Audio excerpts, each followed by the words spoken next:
প্রাপ্তবয়স্ক ছেলে মেয়েকে পিতামাতা বিয়ে দিতে না চাইলে তাহলে কি তারা নিজেরাই বিয়ে করতে পারবে? কিরে ভাই, এগুলো আসলে এত জোয়ার দেন কেন আপনারা? সব কি আবিয়াইতে নাকি? আহারে, এই ছেলেগুলোর কষ্ট বুঝলো না মুরব্বীরা।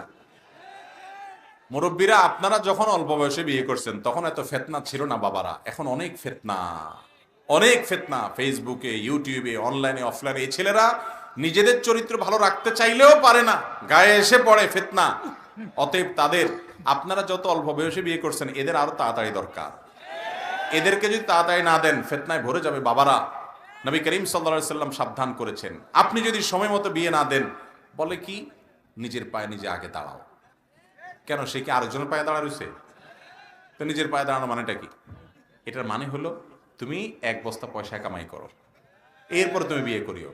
আপনি নিজে বিয়ে করার সময় কয় টাকার মালিক ছিলেন? বুকে হাত দিয়ে বলেন তো। পোলার বেলায় কথা যে বলতেছেন, ছেলের বেলায় আপনি নিজে বিয়ে করার সময় কয় টাকার মালিক ছিলেন? কিচ্ছু ছিল না আপনার। আপনার বাপে বিয়ে করাইছে না? না খায় মরে গেছেন আপনি। মন মানসিকতা পাল্টাতে হবে। আর যুবকদেরকে বলতেছি, এখানে মিছিল দিয়া লাভ নাই। পয়সা করি কামাই করেন কিছু, নিজে বাপের হোটেলে খান, আরেকটা মেয়ে আয় না ওইটারও বসে বসে খাওয়াবেন, বাপের উপরে সব চাপাই দিবেন, কাজ কাম করবেন না, সারাদিন বসে ইটিস পিটিস করবেন, ফুটবল দেখবেন, হান করবেন, তান করবেন, ফাজলামি করবেন, ফালতু কাজ করবেন, কাজের কাজ করবেন না। টিউশনি করেন, পরিশ্রম করেন, কাজ করেন।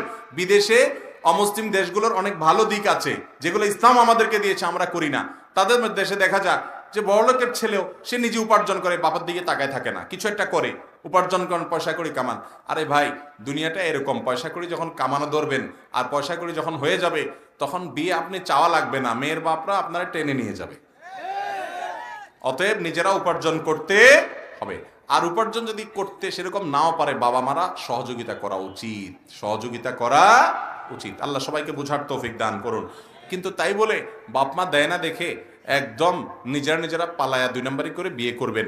বিয়ে এটা পালানোই, পালায়া করা জিনিস না। এটা কি চুরি নাকি? এটা তো ভালো জিনিস, চুরি করে কেন করবেন?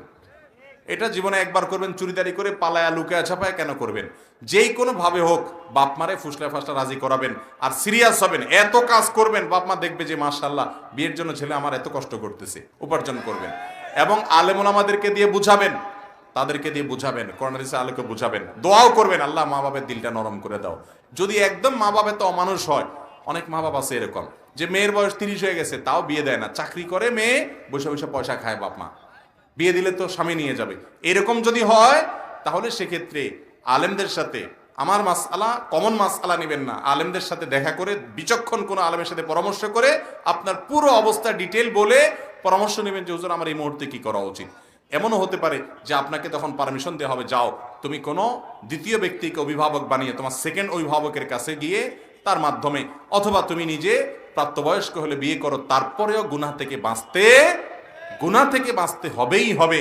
প্রয়োজনে যদি এমন হয় যে সকল পথ বন্ধ, গুনাহ থেকে বাঁচার কোনো উপায় নাই, তাহলে সেদিকে আপনি যেতে পারেন শেষ চিকিৎসা হিসাবে। তার আগে অনেকগুলো আছে, গুনাহের রাস্তার ধারে কাছে যায় না, চোখের গুনাহ থেকে হেফাজত করেন, তাহলে তো অর্ধেক বাঁচা সহজ হবে। নিজে সব জায়গায় চোখ বালায় বেড়াবেন, এরপর বলবেন গুনাহ থেকে বাঁচতে পারি না, হবে না তো। আল্লাহ বলছেন ওয়ালা তাকরাবুজ জিনা, জিনার কাছেও, কাছে যায় বলবেন কি হুজুর বাঁচতে পারতেছি না, আপনি সরে আসেন, তাহলে তো বাঁচতে পারবেন। আল্লাহ তাআলা আমাদের জন্য সহজ করে দেন, যুবকদের চরিত্রগুলো হেফাজত করার তৌফিক দান করেন। যৌবনে কালিমা লাগাইলে ভাইরা সারা জীবন আফসোস করবেন, বুড়ো বয়সে সেজদা দিবেন আর চোখের সামনে ভাসবে আরে আমি জোয়ান বয়সে কত আকাম কুকাম করছি, আফসোস হবে, অপরাধ বোধ তাড়িয়ে বেড়াবে। আর যৌবন কালে যদি বাঘের বাচ্চার মতো হারাম থেকে বাঁচতে পারেন, তখন নিজের কাছে ভালো লাগবে যে আলহামদুলিল্লাহ আমার যৌবনে আমি কালিমা লাগাতে দেই নাই, সবগুলো আকাম কুকাম করছে আমি করতে দেই নাই। চেষ্টা করে যাবেন ইনশাআল্লাহ। আল্লাহ আমাদেরকে তৌফিক দান করুন।